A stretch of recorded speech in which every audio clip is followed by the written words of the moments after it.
sejam muito bem-vindos ao Band Entrevista. Janeiro Branco, mês de conscientização sobre a saúde mental. Tristeza, ansiedade, depressão, síndrome do pânico. É importante que estejamos atentos às nossas emoções. Todos nós aprendemos muito com a pandemia e, com certeza, entre as lições está de que precisamos ouvir o nosso interior, saber de verdade o que estamos sentindo. Ainda existem muitos tabus sobre os temas ligados à saúde mental, mas aos poucos eles estão sendo desconstruídos e precisam ser. Longe de aparentar fraqueza, quem mostra os seus sentimentos e busca ajuda merece ser reconhecido. Todos nós temos as nossas dificuldades e com a pandemia elas parecem que ficaram maiores. Perdas de entes queridos, dificuldades financeiras, problemas familiares, enfim, nem sempre damos conta sozinhos. E sobre esse assunto, a gente conversa agora com a psicóloga Gláucia Flores. Gláucia, que prazer recebê-la mais uma vez aqui no Band Entrevista. Olá, Renata. Viu? Obrigada. Eu que agradeço o convite. Maravilha. Então, estamos aí em janeiro, esse mês, o primeiro mês do ano, né? Um mês de reflexão. Enfim, a gente vai falar um pouco sobre isso também. Queria começar perguntando qual a importância do Janeiro Branco. O Janeiro Branco é justamente o que você falou ali no início, desconstruir esses estigmas e tabus, né, acerca, né, que envolvem a saúde mental. Conscientizar as pessoas, a sociedade, chamar, né, as pessoas para se olhar, né, para olhar para dentro, né, de si. É falar de saúde mental, de saúde emocional, esse é o objetivo da campanha do Janeiro Branco.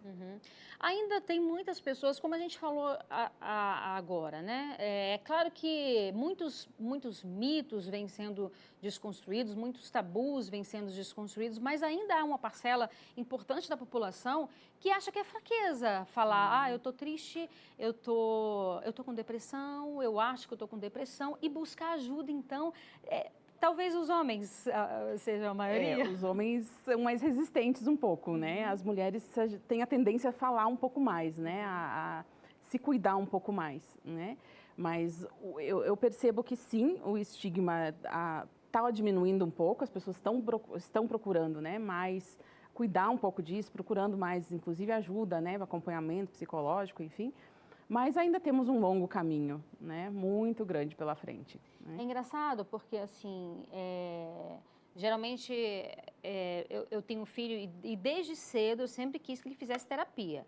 Aí, ele tem algum problema? Não, ele não tem problema nenhum, mas eu acho que eu tenho a seguinte teoria que todo mundo no universo tem que fazer terapia. É isso que eu acho. Pelo menos para manutenção do que está bem, né? Sim, exatamente, porque é um processo de autoconhecimento, né? Então, assim, você conhecer as suas emoções, você conhecer, não, hoje eu tô triste, hoje eu tô... Você conhecer as suas emoções, os seus sentimentos, isso é fundamental. E a gente não é educado, né, Renata? A gente não aprende desde criança, como a gente tem aula de tantas coisas, né, na escola, a gente não tem aula sobre emoção. Não. Como lidar com nossas emoções, nossos sentimentos, reconhecer, né? O primeiro passo para saber lidar é reconhecer. E muitas vezes as pessoas nem sabem o que elas estão sentindo. Sim. Né? O que é isso que está me afetando, né? Eu sempre brinco com os meus pacientes assim, sejam amigos de suas emoções, né? Converse com elas, né? O que essa ansiedade às vezes está te dizendo, né? Ansiedade muitas vezes está relacionada a medo, né? Das coisas, e é natural a gente sentir, nós nunca deixaremos de ser ansiosos, de estar ansiosos em alguns momentos, né? Então, assim, a gente precisa aprender a lidar, né, com tudo essa gama, né, que somos nós, na verdade, né? E é muito interessante isso que você está falando, porque, assim, a gente vive numa sociedade e, sobretudo, a rede social, ela faz muito isso com a gente, né? Então, você olha a rede social, está todo mundo sempre rindo, uma vida feliz, relacionamentos maravilhosos, só que a vida real não é assim. Não. E se você se compara, se você entra nesse infeliz aspecto de você comparar a sua vida com o que você vê na rede social, que não é realidade, isso pode te fazer muito mal. Sim, a comparação, eu digo que hoje está sendo uma das raízes da depressão, né? Ali, rede social é uma felicidade editada, né? Ninguém posta seus momentos tristes e o choro no travesseiro, né? Ali a gente mostra o que quer, a nossa melhor parte, né? A nossa melhor versão, né? Mas assim, eu já tive, acredito que muitos colegas têm, pessoas que vêm deprimidas por conta de rede social, porque a vida do outro é sempre melhor que a minha, né? E não valoriza o que tem e o que alcança, porque só vê, né, o que o outro tem, É aquela questão, né, Renata? A gente precisa filtrar o que chega até nós, né? Filtrar o que eu sigo, o que eu consumo, né? O que me afeta de forma... Quanto isso me faz bem ou não está me fazendo bem. O que eu estou consumindo na rede social, na televisão, em tudo, né? Que está me fazendo bem ou não. Às vezes a gente mesmo está se fazendo mal, né? Com o que a gente está olhando, consumindo, vendo, né? E partindo um pouco desse raciocínio, parece que as pessoas não se permitem se sentirem tristes, né? Então, assim, não, eu não posso ficar triste. E aí tem uma fuga, seja uma fuga pelo álcool, enfim, inúmeras fugas, né? São inúmeras fugas. E pelos medicamentos também. Os medicamentos são extremamente importantes, mas parece que, assim, a mínima dor ou a mínima ansiedade, não, eu preciso me automedicar porque eu não quero sentir isso. Sendo que eu me formei em psicanálise, né? E a psicanálise, ela fala muito isso. Se você tiver a coragem de você conseguir mergulhar nessa ansiedade, nessa frustração, nessa sua dor, você vai sair dali muito transformado, né? Assim, sem dúvida. A tristeza, ela tem o intuito de transformar a gente aprender algo, né? E sair dela. A depressão, ela não, né? A depressão, a pessoa fica paralisada, né? Inclusive, tem um psiquiatra que tem um livro que se chama Depressão Transforma e a Depressão... E a tristeza transforma e a depressão paralisa. Né? Que interessante. É um psiquiatra fantástico. Para quem está em casa, assim, para que possa minimamente compreender, claro que a gente está falando de assuntos extremamente complexos, mas como é que eu poderia diferenciar? Eu estou triste e eu estou entrando num processo depressivo ou eu já estou num processo depressivo? A tristeza, ela é comum, né? Todos nós sentimos momentos tristes, às vezes, ao longo do dia ou na semana, né? No decorrer, acontece alguma coisa, a gente fica triste, mas essa tristeza passa, né? Eu aprendi algo com ela, enfim, eu não fiquei ali, não alimentando, né? E tem um motivo, em geral normalmente tem um motivo, né? Exatamente. A depressão pode também ter motivos, né? A depressão, ela é um conjunto, na verdade, que pode ter fatores hereditários, genéticos, ambientais, algum motivo, enfim. Mas como um sintoma, né? Eu acho que tem vários sintomas, né? E critérios que a gente avalia até dar um diagnóstico. Mas um dos principais sintomas da depressão é a perda do prazer, né? De fazer algo que eu gostava muito, né? Por exemplo, eu amava cantar ou tocar algum instrumento e aquilo para mim não faz mais nenhum sentido, né? Então, perder o prazer de fazer as coisas é um dos sintomas principais da depressão. E aí outros, né? Alteração de sono, apetite, energia, sentimentos de culpa, de autoestima baixa, né? Uma série de outros sintomas também. Glaucia, nós falávamos sobre a depressão, você especificamente falava sobre alguns dos principais sintomas da depressão e é muito importante que as pessoas estejam atentas porque uma vez que se percebe esse quadro ou que acha mesmo, né, que pode estar com depressão, aí sim é o momento de pedir ajuda? Sim, com certeza, né? Buscar ajuda, né? E a família, né? E amigos também podem perceber isso e tentar ajudar de alguma forma, o apoio, né? Dar esse apoio, às vezes a pessoa nem força tem para buscar sozinha, né, Renata? Então é importante que as pessoas percebam, né, também e possam oferecer ajuda sem julgamento, né? Entendendo que sim, é uma doença que precisa, né, de tratamento, muitas vezes de remédio, sempre aliado, né, ao acompanhamento também psicológico. Quando você fala assim que os familiares, muitas vezes essa pessoa está tão apática, né? Porque a depressão é isso, né? Você está lá para baixo, assim, né? Às vezes a pessoa está tão apática que ela não consegue mesmo buscar ajuda. O que as pessoas que estão ao redor podem fazer? Tentar conversar, né? Perguntar, né? O que eu posso fazer por você, né? Escutar.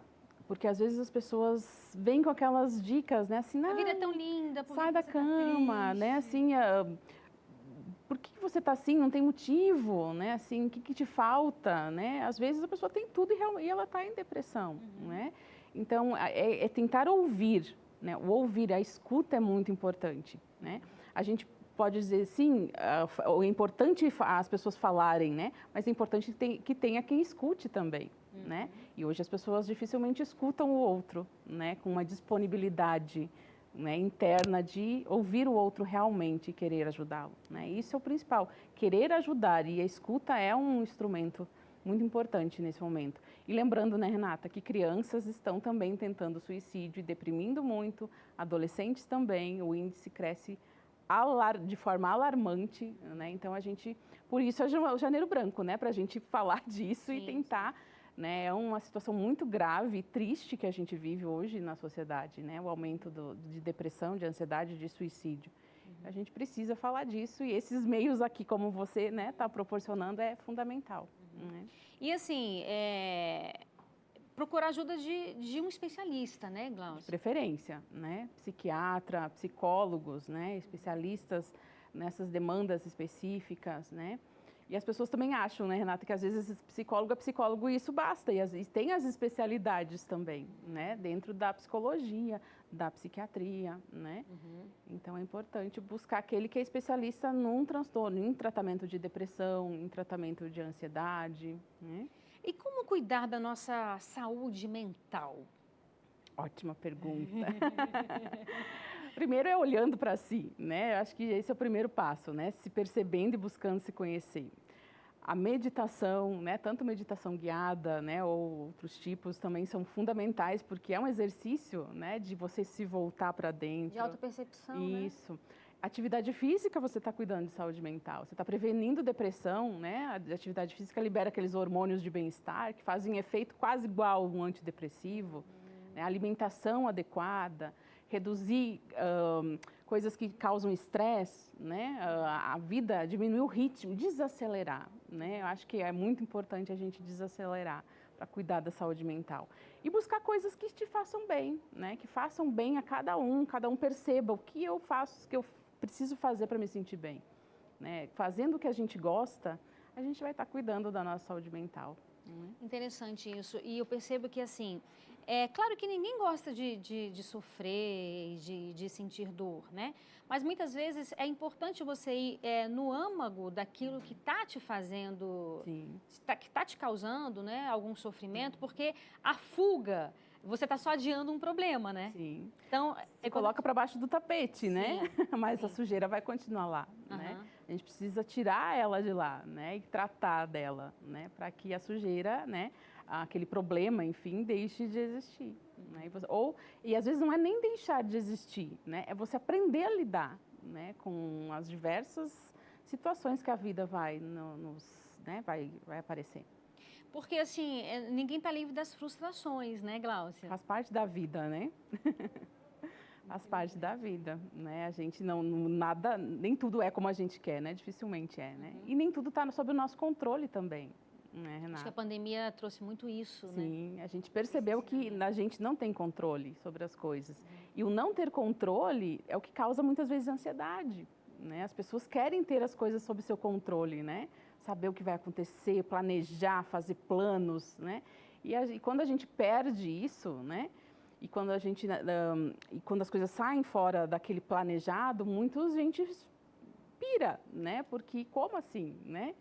E aí é importante estabelecer isso, né? A lidar com a falta de controle que é a vida, que é a vida. Sim. Né? É verdade. E você falou muito sobre essa questão da ansiedade. Queria que você falasse um pouco mais sobre isso, porque entra naquele ponto que a gente falou. A ansiedade, às vezes, ela gera uma angústia, né? Sim. E ninguém quer sentir angústia, e aí a gente parte para a fuga. Sim. Então, eu queria que você falasse assim, quais são os sintomas da ansiedade? Eu acho que afeta mais da metade da população. Sim. Se eu não me engano, 40% hoje no Brasil é a depressão e 50% dos brasileiros, tem um número lá, agora me foge, é a ansiedade. Então, a ansiedade está mais elevada no Brasil ainda do que a depressão, né? Bom, ansiedade todos nós vamos ter e sentir, né? Eu para vir aqui tenho uma dose de ansiedade, né? A gente quando vai fazer algo novo, diferente, vai casar, vai fazer uma prova, a gente vai ficar ansioso, é natural e esperado e bom também, porque a gente se prepara, né? Isso é o lado positivo da ansiedade. Às vezes os pacientes chegam assim, eu quero me livrar da ansiedade. Não, você não vai se livrar, né? Você vai aprender a lidar com ela, né? O que foge, quando ela vira um transtorno, né? É quando excede tudo, né? Quando as preocupações passam a ser generalizadas, fica desproporcional, né? O simples fato do meu filho ir para a escola me gera um pânico, né? Como existe, né? Eu tenho pacientes assim, né? Então, assim, tudo se torna catastrófico, né? A pessoa, ela se preocupa em excesso, né? E aí, começa com muitas vezes reações físicas, né? Crise de pânico, taquicardia, sudorese, né? Dificuldades de sono, de relaxar, né? E tem tudo a ver com o medo, né, Renata? O medo ele é meio que ali, ele anda junto com a ansiedade, né? O medo de ser assaltado me gera ansiedade de sair na rua ou de ir em alguns lugares, né? Então, o medo de pegar o vírus, por exemplo, me gera ansiedade, né? Então, tá tudo muito ligado também, né? Acho que é mais ou menos, não sei se te respondi. Muito interessante. Eu fico imaginando a complexidade da nossa mente, né, Gláucia? Vou fazer um intervalo, mas a gente vai voltar a falar um pouco sobre isso. Gláucia, nós falávamos aí, né, da importância, assim, não sei até que ponto, você falou sobre a meditação, que é muito importante, mas de você tentar domar a sua mente, né, os seus pensamentos, porque se você deixar, meu Deus, não tem limite, né? E aonde que a terapia entra nisso? Qual a importância de você ter alguém, de você ter um profissional, seja um psicólogo, um psicanalista, né, um psiquiatra, de você estar conversando, de você estar se ouvindo também, eu acho, principalmente. Com né? certeza, a terapia você vai para se escutar também, né? Psicoterapia é esse processo, né? Às vezes as pessoas até deixam de procurar, né? Porque não sabem como que funciona, né? Que diabo é isso de terapia? Eu vou falar meus problemas para quem eu nunca vi, né? Eu já ouvi muito isso. A pessoa nunca me viu, vou falar todos os meus problemas para ela. Mas é justamente, às vezes, facilita, né? O primeiro passo é encontrar um profissional que você se sinta à vontade, né? Que tenha afinidade, que você consiga falar de si. Você vai falar, né? O processo existem inúmeras abordagens dentro da psicologia, cada profissional segue. A sua qual é? Eu sou humanista, né? E vai seguir, né? Mas em síntese, assim, a pessoa vai falar, né, das suas questões, das suas emoções, da sua vida, né? E o psicólogo é aquele profissional que vai ajudar ela, né, a entender melhor. Ele não vai dizer o que fazer, porque não é nosso papel, né? Porque o que é bom para mim não é bom para o outro, né? Aquele profissional que vai te dizer o que fazer não é um bom profissional. Verdade. Então, assim, ele vai te ajudar a entender os sentimentos, né, os comportamentos, identificar o que realmente está... Por exemplo, exemplificando, eu tenho um paciente que um dia ele chegou e disse assim, tá tudo um caos, nada deu certo, minha vida tá um horror, nada aconteceu de bom esse ano. Eu digo, e muita coisa, mas assim, catastrofizando, assim, eu digo, meu Deus, mas o que de tão grave aconteceu, né? Aí você vai esmiuçando, né, assim, mas o que realmente aconteceu? Foram 3 coisas, né? Então, assim, às vezes você precisa clarear para a pessoa a situação, né? É mais ou menos isso, o profissional é como se fosse, ele vai caminhar junto com a pessoa, né? Ajudando a fortalecer ela, ajudar a ela fazer o que ela realmente quer, encontrar o sentido da vida dela. Esse é o papel do psicólogo, né? É ajudar a pessoa a ser mais feliz, né? A se encontrar, a se conhecer, né? Mais ou menos isso. Legal. Não sei se eu falei. Não, acho que é isso mesmo, assim. E aí, mais uma vez, né, a gente voltando ao tema do Janeiro Branco, que é extremamente importante, eu volto a falar, porque tem pessoas que veem somente o caos na pandemia, né? Claro que, poxa vida, o lado ruim não precisa nem falar, né? Mas de tudo a gente tira um ensinamento também, né? Eu acredito nisso. Sim, eu acho que a vida, a gente está aprendendo sempre, né? De tudo a gente pode tirar algo, um aprendizado, né? E perceber o que eu aprendi com isso, né? A forma de ver a vida, né? Eu acho que, pelo menos para muitas pessoas mudou, para outras talvez não tenha feito diferença, né? Mas eu acho que a mudança do olhar sobre as coisas, né? Dar mais valor, né, às pessoas, né, aos nossos relacionamentos, a quem está do nosso lado, né? Hoje as pessoas estão dando muita importância só para quem está do outro lado da tela, né? E às vezes esquecem de conversar com quem está do lado, né? Então acho que é possível, né? E acho que a pandemia, tomara que tenha trazido essas mudanças, né, positivas também, né, para as pessoas. Sim. E eu acho também que ela abriu uma porta para que a gente possa perceber a importância da gente ter o olhar voltado para a nossa saúde mental. né? Porque, assim, não adianta você ter dinheiro, você ter fama, você ter coisas e amontoados materiais se você não está bem consigo mesmo. Nada disso vai adiantar. Exatamente. Não é verdade? Com certeza. Sem saúde mental não há saúde, né? Tudo começa pela nossa mente, nossa emoção, né? Se a gente não está bem com a gente mesmo, com as coisas, não está em paz, tranquilo, tudo parece que sai, não tá legal, não está no lugar, né? Sim. E a pandemia foi esse gatilho muito forte, né? Tanto que uma preocupação da Organização Mundial de Saúde era haver uma pandemia, né? Sim, de saúde mental. Né? E eu acho que estamos vivendo. Eu acredito que sim, né? Porque os índices, assim, subiram muito, né? De ansiedade, de depressão, de suicídio, né? Então, eu acho que a gente precisa se preocupar com essa questão, né? Acho que Janeiro Branco tem que ser o ano inteiro. Sim, claro, claro. E assim, a gente já está terminando, só para não deixar de falar sobre essa questão da depressão, sempre me chama muita atenção esse dado de que mais de 90% dos casos podem ser evitados, né?